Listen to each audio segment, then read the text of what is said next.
Hello, I don't know if you just seen my last video I did, short video about the basics of knives. It's going to be put into different topics, and today we're going to start with it's not going to be a long video. Today's going to be basically about just basic knife safety. Which way to point your knife, where you shouldn't be really pointing your knife, and what to look out for, and the dangers, etc. Excuse me, I've just drunk my tea.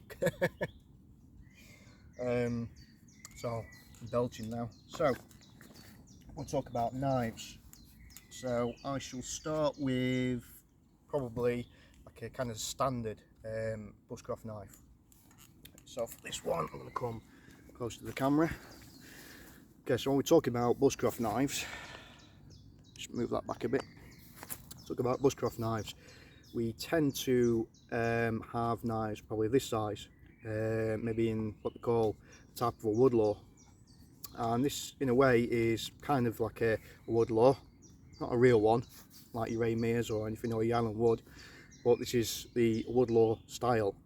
I think this is one of the Matt Simmons old knives. I think this is a Bushcrafter UK, which he doesn't do anymore. It's a really nice knife, lovely knife.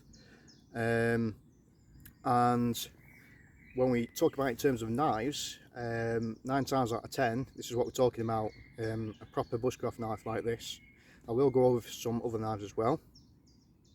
Okay, so for the novices, okay, so this is a knife, this is the handle, this on top is the edge, and this is the pointer bit. Okay, so you got handle, edge, pointer bit. Now, apart from a few cuts, you need to keep that edge and pointer bit, point sharpie bit, away from you as much as you can. Okay, and you need as much control as you can. Now, there is some cuts that you do in the world of bushcraft, probably some more advanced cuts if you like, that requires you to bring the edge or even the point closer to your body, which again in my later videos I will go into. But for today's all intents and purposes, for today's video, I will show you which way to point the knife and which way you should be pointing the knife, and give the knife to somebody else. I haven't got anybody else with me, but I will show you what you should be doing. Again, there's videos like this that probably goes in more depth than mine about health and safety regarding knives, but these knives are incredibly sharp, bushcraft knives, and I keep all my knives, including my big choppers, my bushcraft knives with survival knives, pocket folders. I keep each and every single one of them maintained, oiled and sharpened, which is the number one thing. Okay, so always keep your knife absolutely razor sharp. Now you're looking at your main bushcraft knife, especially if you're going to be carving with it, making things with it, doing bushcraft tasks with it, it needs to be sharp, guys.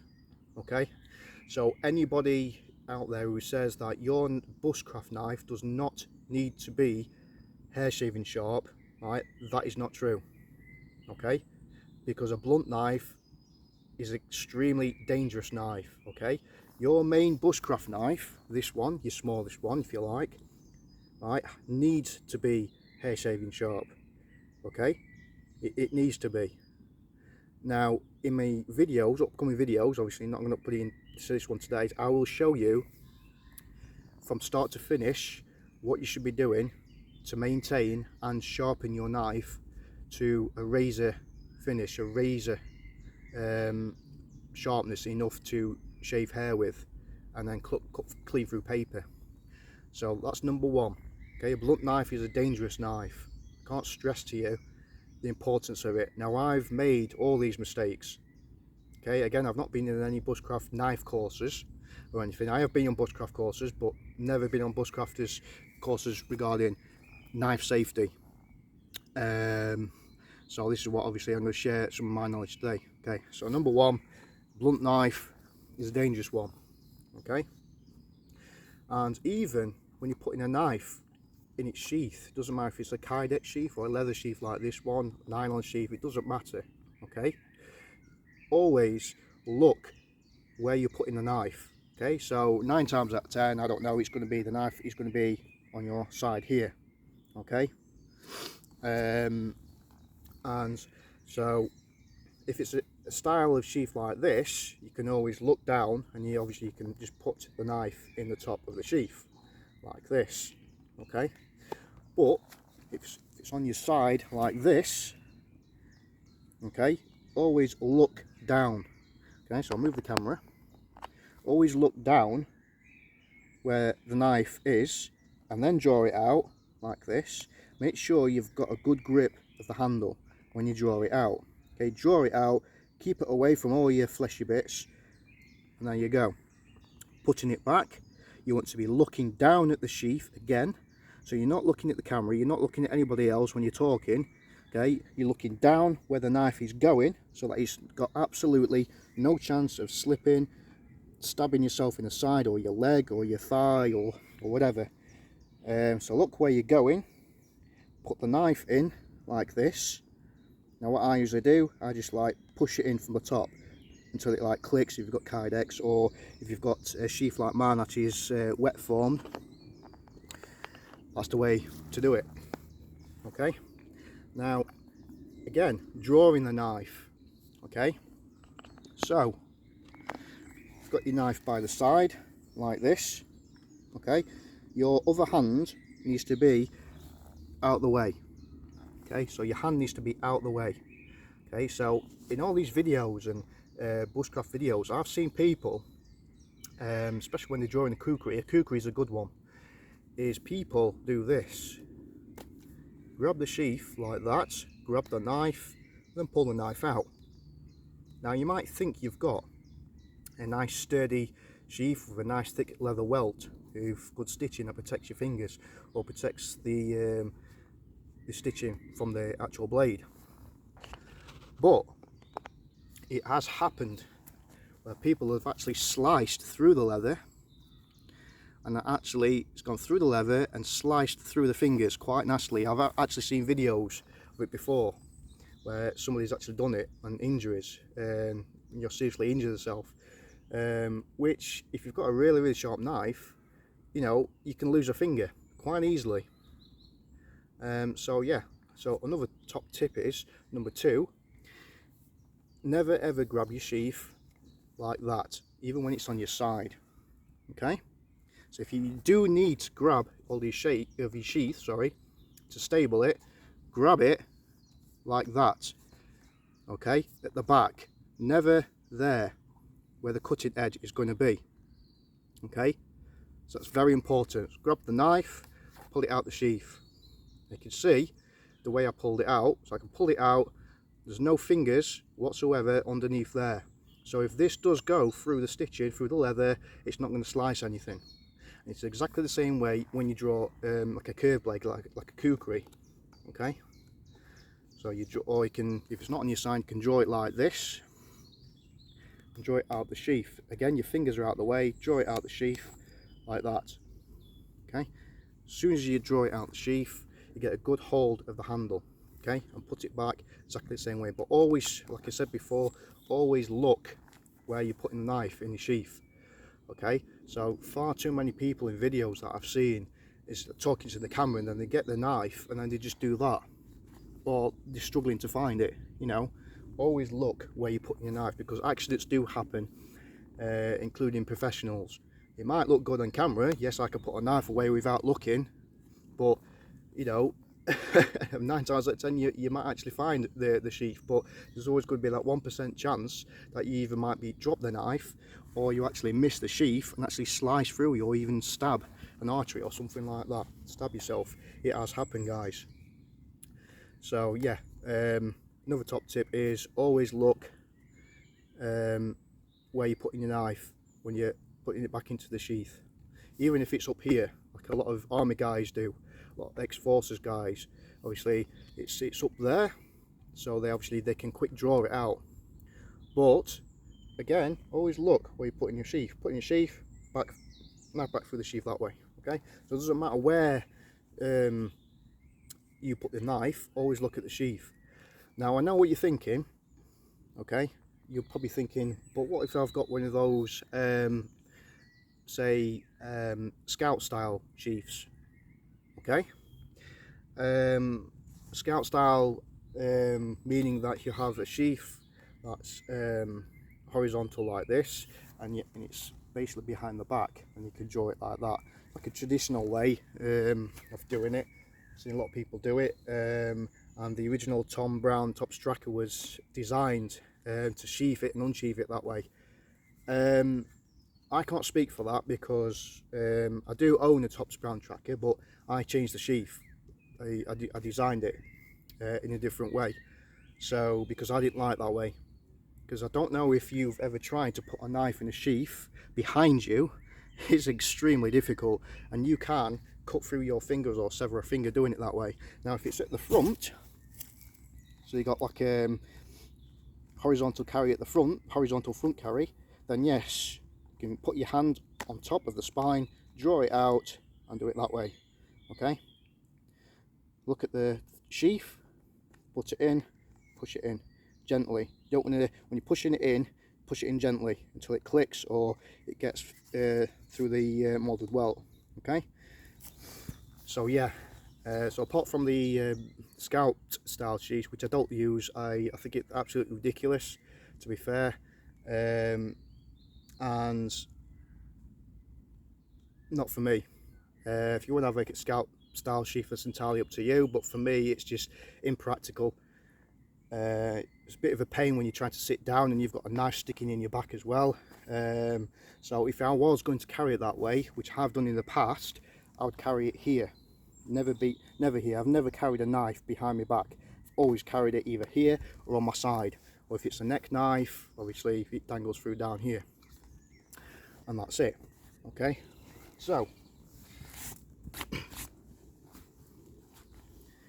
now we come to the danger aspect of it.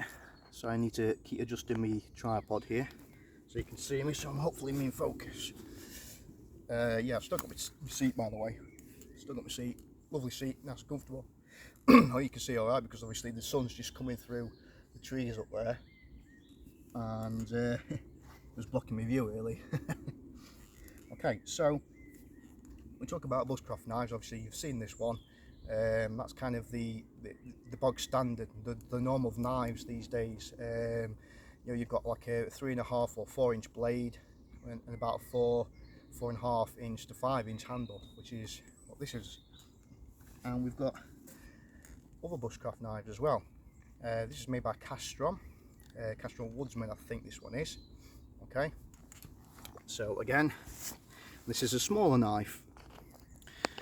So we've got a smaller knife, so this is the sheath exactly the same way, except that this, as well as got a belt loop, it's got a dangler.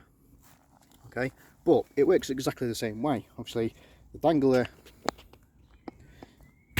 goes on your belt here,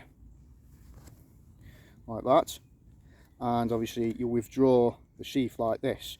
But when I do it, again, I grab it there, away from the blade, and I pull it out. It's not as 100% wet formed yet because this is actually brand new. So I'm just going to show you this. Now this is the Castron Woodsman. I think it's got is it 3 or 3.5 inch blade? I'm not too sure.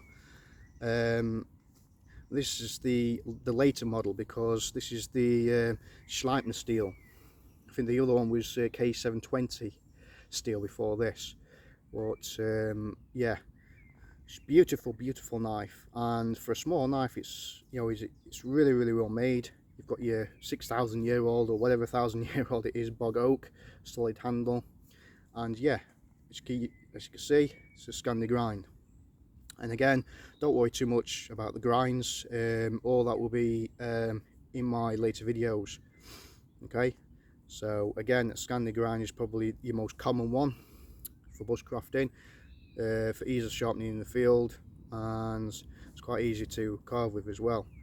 So it doesn't matter what size knife you've got, it's exactly the same. Even if you've got a dangler, grab hold of it, put it in the sheath, fingers away from that edge there, and then just push it in as far as it will go, and never force a knife in. Okay, so you've got a smaller version of kind of a woodlaw style blade, if you like. Again, maybe you're not into fixed knives, maybe you like folding knife. This is a Buck 110 leather sheath, okay, and it's exactly the same way. The same thing applies, okay. So we're unlocking the blade, pinch the blade like this, right up to the top. Now keep it away from you, okay. So again, there's a locking knife, so depress the lock, keep hold of that blade, keep your fingers out the way and close it like that.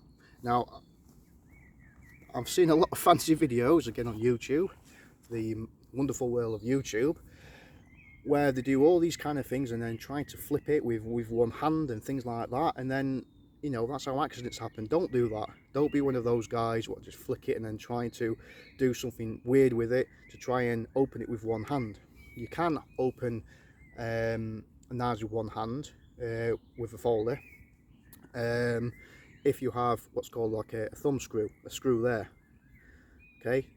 So you press on the screw and obviously you flick it with your thumb, push it up with your thumb, sorry, and then the blade obviously comes apart. Now if you want to do that, that's fine, but to me, I'm speaking from a health and safety aspect, okay. I don't see the point of it. I don't see the reason why you need to have a quick flick of the blade. It might look good on camera, it might look good in front of other people, but again, from a safety aspect, it's not for me, guys. I prefer to do it myself. So grab hold of the knife, pinch the spine of the blade, which is the spine of the blade, it's a blade with no edge and it's blunt. Bring it up and forward until you can hear the lock, okay, and then you're ready to go, okay. So to lock it, fingers out the way, press the lock, keep it held in and move the blade, but keep a good hold of that side, okay. So your fingers don't need to be there, okay, it needs to be there, okay.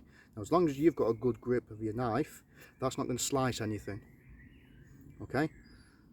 So suddenly if there's an accident and you slice like that, then your fingers are out the way, okay.